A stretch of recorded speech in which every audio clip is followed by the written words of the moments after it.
পাবে, আরো দুই একটা ফেডারেশন যুক্ত হবে। অনেকের ক্ষমতা তো এক না। একটু আগে দেখলেন না পাদুকা বুঝছে তো জুতা। বলবো আপনারা ডান পাশে 10 জন চলে যান, বাম পাশে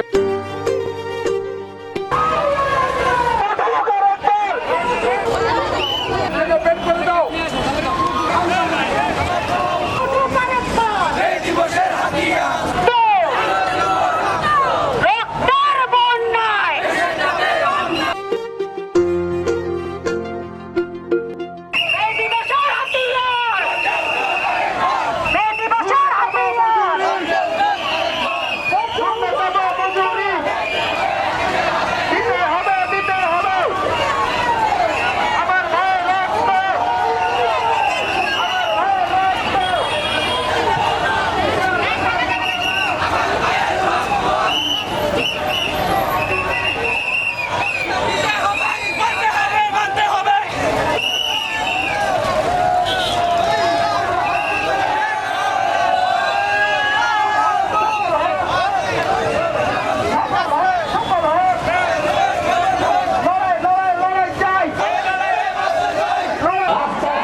শ্রমিক সংস্থাগুলোতে আমাদের কাজ করে খাওয়া লাগে, মধ্য দিয়ে আমরা 8 ঘন্টা কর্ম ঘন্টা পাই।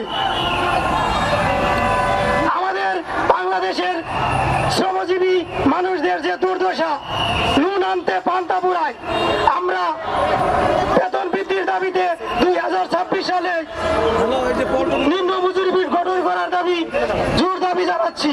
আমাদের বাংলাদেশ পোশাক শিল্প শ্রমিক ফেডারেশনের পক্ষ থেকে যে 7 দফা দাবি শ্রমিকের পক্ষে, সেটা আমি উত্থাপন করছি।